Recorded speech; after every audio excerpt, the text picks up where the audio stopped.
Die son sak rooi oor die Vrystaat, die wind waai oor die veld. 'n Perdehoof klop in die verte en 'n man kyk huis toe. Ek het my vrou by die hek gegroet, my seun het aan my broek vasgehou.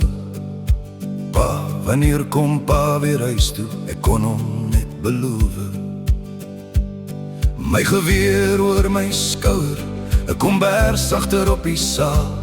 Ons ry die lang komando pad met niks behalwe hoop en staal.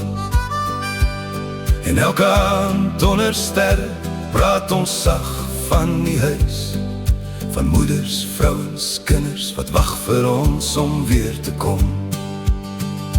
Op die ou komando pad deur die Vrystaat se wind en stof, het ons ver van huis af geswerf met die hemel bo ons kop. Ons het verlang, ons het gehoop, ons het mekaar se hand gehou. En al was die pad ook lank, het ons nooit vergeet van huis. Die winter het sy koue gebring, die somer het die veld laat brand. Ons het geslaap onder die hemel, met die aarde as ons bed. 'n Brief van die huis het gekom met trane tussen elke woord. Die kinders vra wanneer jy kom, maar ek kon nie sê hoe lank nie. En wanneer die môre breek, klim ons weer op die saal. Nie vir roem of groot stories nie, maar omdat ons moes voortgaan.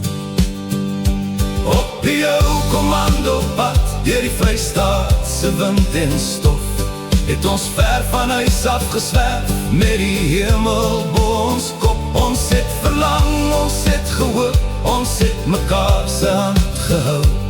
En al was die pad ook lank, het ons nooit vergeet van huis.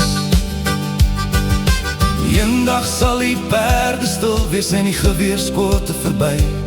Dan sal 'n ou man by sy stoep sit en vertel van daardie dag, van vriende wat langs hom gery het, van die veld onder die son, van die mense wat hy lief gehad het, in die huis waarheen hy teruggekom het.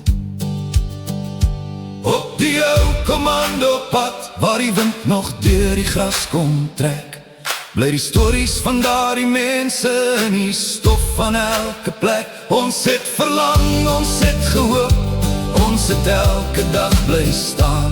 En wanneer die jare verbygaan, sal die stories voortbestaan.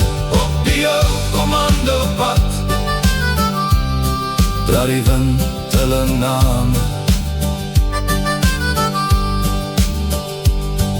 Die son sak oor die Vrystaat, die veld raak stil, 'n perdehoof verdwyn iewers op die ou pad, en die huis wag